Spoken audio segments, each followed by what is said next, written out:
Would you say that's about 40 milliliters? More or less. Great.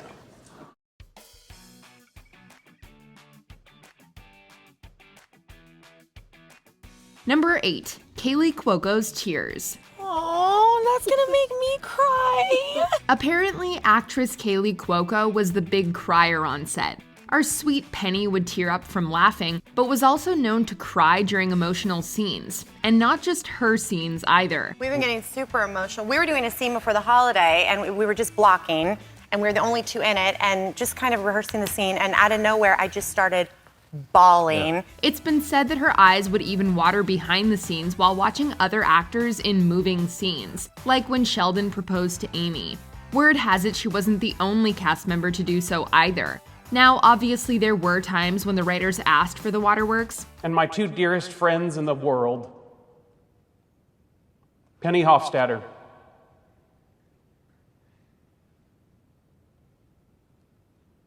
and Dr. Leonard Hofstadter. However, the buzz around the water cooler is that many of the teared-up Penny moments, the tears were not part of the script, with executive producer Stephen Malero even recalling that Cuoco's unintentional crying has added poignancy to scenes. But I want you to know, in my way, I love you all. Number 7, cracking up. Well, we could wait a couple days and see it together. The Big Bang Theory made us laugh and cry, and apparently it did the same to the actors. We already discussed Cuoco's unscripted tears, and now it's time to get to all those unwritten laughs. For future reference, if I want to watch Mean Girls, I'll stream it on Netflix. We're sorry, what do you need? While they may not have been scripted, the laughs weren't necessarily out of place. When a friend says something funny, you laugh, so it makes sense when characters do the same on a comedy show. You should know that Sheldon said he's ready to be physical. You shut your damn mouth! It happened more often as the sitcom went on, and the actors got more comfortable with their roles. But it's hard to believe that Leonard's prolonged giggles throughout playing Emily or Cinnamon were merely scripted for Johnny Galecki to play. Who is he talking to, Emily or Cinnamon? I want you to know the bed feels so lonely when you're not in it.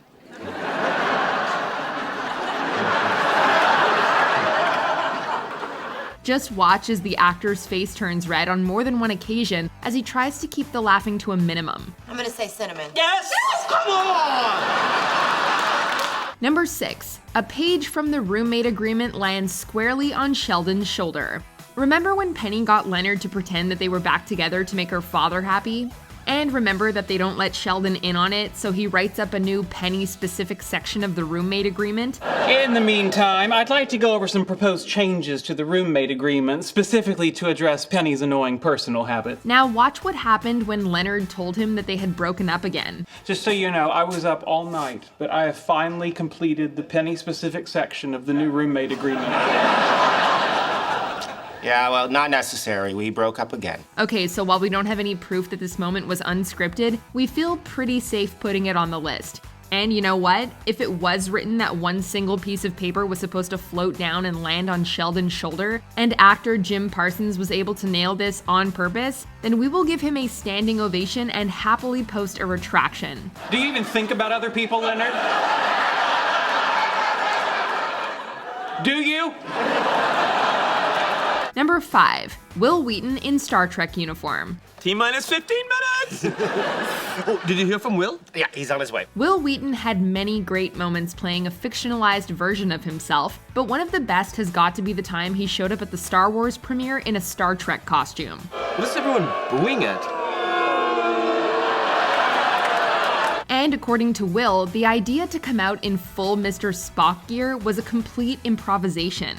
None of the cast or crew knew he was going to do it, and only a few of the writers were made aware of it beforehand. So the hysterical reaction you hear isn't just from the studio audience. Hey, Will, what you doing?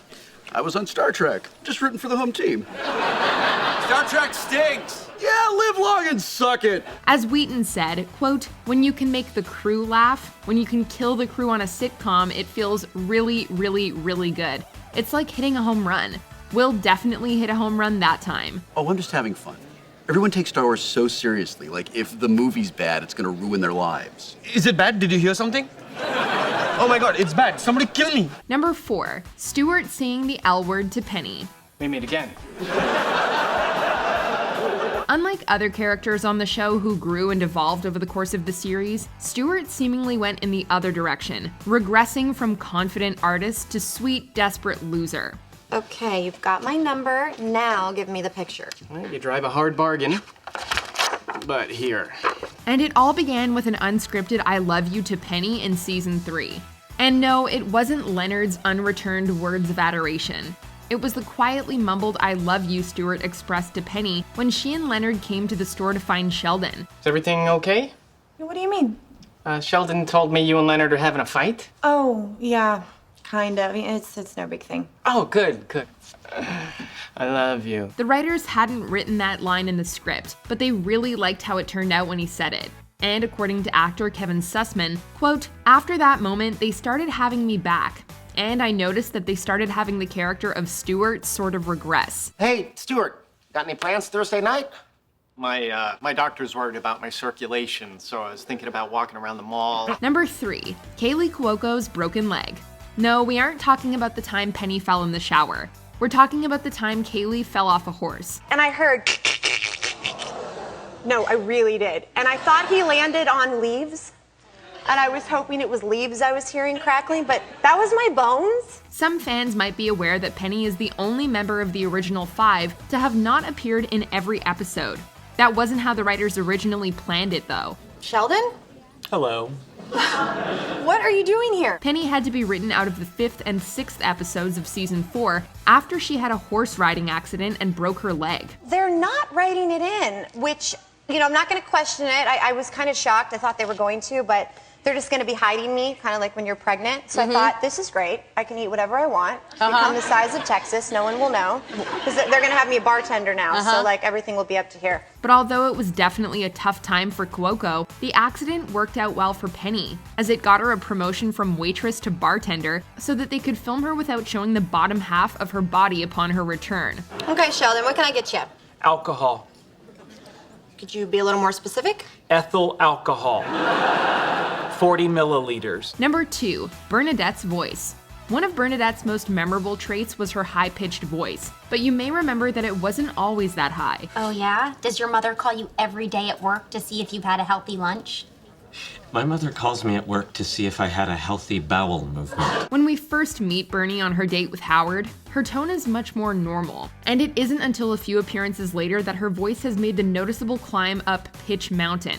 You're embarrassing me! So what happened? Well, this wasn't the writer's doing. It was actress Melissa Rauch who brought that voice to the table as a way to add a fun trait to the character. Come on, do you want to sit here being a loser? Or do you want to watch me climb into an Australian man's G-string like a baby kangaroo? And she didn't have to look far to find it either. According to Rauch, the voice is very similar to that of her mother, quote, except without the Jersey accent. Wow, you still have it? I just assumed it was balled up in the corner of a barn somewhere. Number 1, the spanking. Are you prepared to receive your punishment? Watching Sheldon put Amy over his knee and spank her is one of the great shamey scenes of the entire series, and it's also one that we weren't originally supposed to see. I was pissed because I thought, well, damn it, I would have practiced how to control myself if I'd have known all week. But all week I was slapping that ass off camera. In the original script, Sheldon still punishes Amy, but the act takes place off screen with the camera instead cutting to hear no evil, see no evil, speak no evil monkey shots. Very well.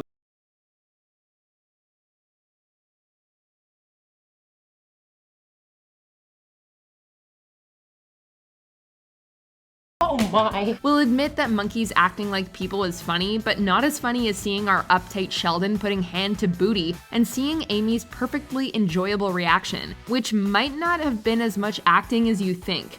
Excuse me.